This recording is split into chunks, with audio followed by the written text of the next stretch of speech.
اس لیے علماء کہتے ہیں کہ یہ شوال کے 6 روزے رکھنا یہ بھی حقیقت میں بنی اسرائیل کا عمل ہے۔ رحمان بھائی پوچھتے ہیں عید الفطر کے بعد جو 6 روزے رکھتے ہیں وہ رکھنا کیسا ہے؟ بالکل جائز ہے، مسنون ہے، رکھے جا سکتے ہیں۔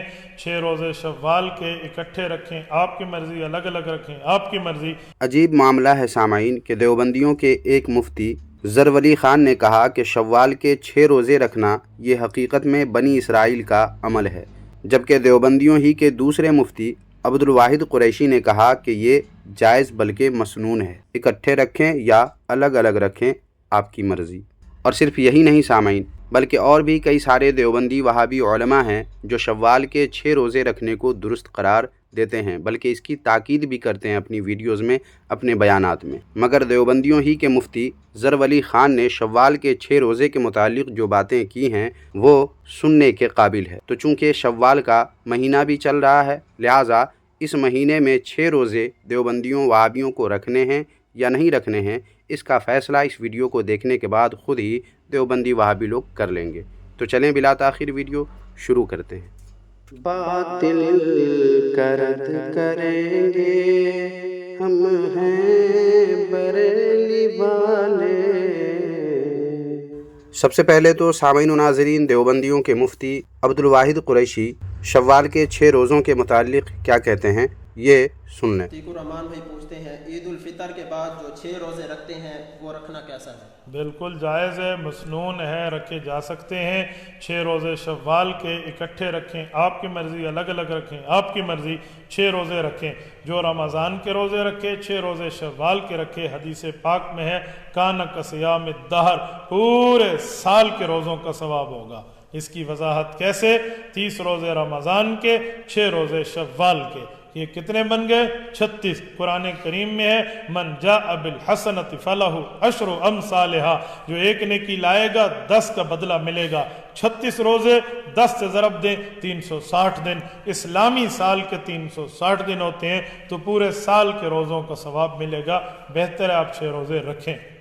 لیکن سامعین و ناظرین، دیوبندیوں وہابیوں ہی کے دوسرے مفتی ظر ولی خان نے شوال کے 6 روزوں کی اتنی سختی کے ساتھ تردید کی ہے کہ باضابطہ ایک رسالہ احسن المقال کے نام سے لکھ کر شوال کے روزے کو مکروہ اور بدعت قرار دیا ہے، جس کے حوالے آگے اسی ویڈیو میں آپ ملاحظہ فرمائیں گے۔ لیکن سامعین، صرف یہی نہیں کہ ظر ولی خان نے شوال کے روزوں کی تردید میں ایک رسالہ لکھا، بلکہ اس کے خلاف بیانات بھی ریکارڈ کیے اور غالباً اپنی اس بات پر عمر بھر یہ قائم رہے۔ اور اس معاملے میں یہ یعنی ظر ولی خان اکیلے نہیں ہیں اس مسئلے میں، بلکہ ان کے اس رسالے میں کئی بڑے بڑے دیوبندیوں کی تقریریں بھی ہیں، جن کا مطلب اس کے سوا اور کیا ہوگا کہ وہ تمام دیوبندی علماء جن کی تقریریں اس میں لکھی ہوئی ہیں اس مسئلے میں ظر ولی خان کے ہم نوا ہیں۔ تو وہ تقریریں لکھنے والے دیوبندی علماء کون کون ہیں یہ بھی آگے آپ اسی ویڈیو میں ملاحظہ فرمائیں گے، مگر پہلے آپ ظر ولی خان کا یہ بیان جس کا کچھ حصہ آپ نے ویڈیو کے شروع میں ملاحظہ فرمایا تھا،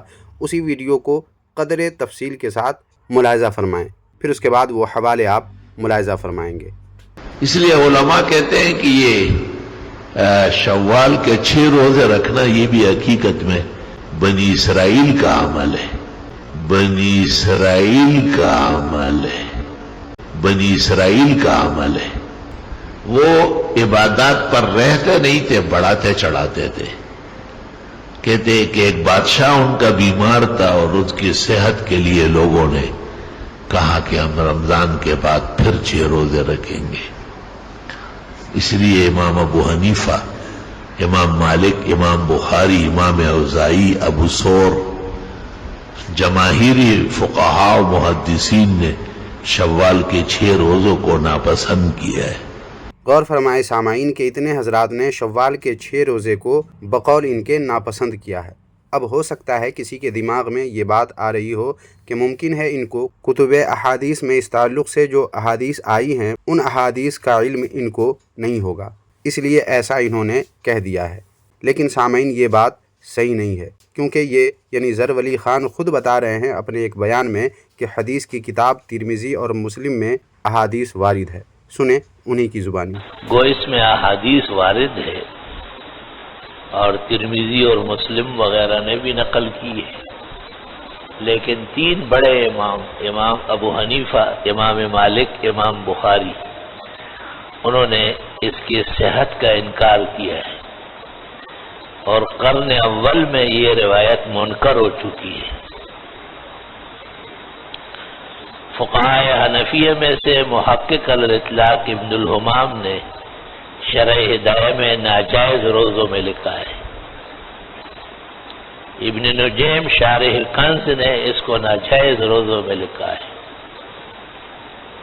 ایسے سینکڑوں فقہاء ہیں جنہوں نے ومنہا صوم نیروز و صوم مہرجان ومنہا صیام ست من شوال، بلا شبہ متاخرین نے اجازت بھی دی ہے، جس کی وجہ سے بعض علماء اس زمانے میں بیان بھی کرتے ہیں، لیکن درست بات یہ ہے کہ حنفی فقہ جو امام ابو حنیفہ کا مذہب ہے وہ شوال کے 6 روزوں کے ناپسندیدہ ہونے کا ہے۔ تحتاوی علی الدر علامہ ابن عابدین شامی کے استاد ہیں، جہاں در مختار میں ہے کہ وندبہ مستحب ہے شوال کے 6 روزے، اس کے نیچے وہ لکھتے ہیں فما فی المتن فقول بعض المتاخرین، یہ استحباب متاخرین میں سے بعض کا خیال ہے، گویا متقدمین کل کے کل متفق ہے کہ شوال کے 6 روزے نہ رکھے جائیں۔ کئی سالوں سے ہم نے اس پر مسلسل تحقیق کی ہے اور نتیجہ یہی نکلا ہے۔ حکومت کویت جب دوبارہ قائم ہو گئی اور صدام کے پنجے ظلم سے چھوٹ گئی تو سلطنت کویت نے 200 علماء ربانیین فقہاء راسخین بٹھائے، اور انہوں نے ایک موسوعہ الموسوعۃ الکویتیہ الفقہیہ لکھا 68 جلدوں میں۔ اس کی 28ویں جلد اسی مسئلے پر ہے، اور آخری نتیجہ یہ نکالا کہ اس میں وہ عام روزے جو 13، 14، 15 ہے وہ بھی احتیاطاً نہ رکھے جائے، تاکہ 6 روزے رکھنے والوں کے ساتھ مشابہت نہ ہو جائے۔ علامہ ناطفی ایک محقق اور فقیہ گزرے ہیں، وہ قاضی القضات بھی تھے، وہ پوچھتے تھے کہ شوال کے 6 روزے تو نہیں رکھتے، جو کہتے رکھے ہیں تو کہ باہر نکلو، مردود الشہادت ہو۔ ایسا زمانہ گزرا ہے اور علم کی ایسی فراوانی تھی۔ بہرحال جو رکھتے ہیں وہ متاخرین کے کہنے میں آئے ہیں، اور حقیقت یہ ہے کہ امام بخاری نے اس حدیث کو قبول نہیں کیا سعد بن سعید کی وجہ سے، اور امام مالک اور امام ابو حنیفہ امام المغرب و امام المشرق دونوں امامان عظیمان قد اتفقا علی ترکہا، دونوں متفق ہے کہ یہ نہ رکھے جائے، احتیاط یہی ہے۔ تو سن لیا سامعین آپ نے اپنی بات کی تائید میں کیسی کیسی باتیں انہوں نے بیان کی ہیں۔ چلیے اب ان کا وہ رسالہ احسن المقال بھی آپ ملاحظہ فرما لیں۔ دیکھیں اس کتاب کے صفحہ نمبر 40 پر کیا لکھا ہوا ہے۔ لکھا ہے کہ امامان جلیلان امام اہل مدینہ حضرت امام مالک رحمۃ اللہ علیہ موطا میں صراحتاً ان روزوں کا انکار اور اس کے ارتکاب کو بدعت فرمانا منقول ہے۔ اسی طرح الامام الاعظم امام حاضح الامہ حضرت امام ابو حنیفہ رحمۃ اللہ علیہ سے بھی معتبر کتب فتاوی اور مذہب کی معتبر کتب میں کراہت منقول ہے۔ اب سامعین ان کی اس بات میں ان کے ہم نوا کتنے اور کون کون سے دیوبندی علماء ہیں یہ جاننے کے لیے اسی رسالے کی یہ فہرست دیکھیں۔ اس میں آپ دیکھیں کہ 6 دیوبندی علماء جن میں سے ایک سرفراز گکھڑوی بھی ہیں، جن کو دیوبندی وہابی لوگ اپنا امام اہل سنت کہتے ہیں، یہ بھی ہیں۔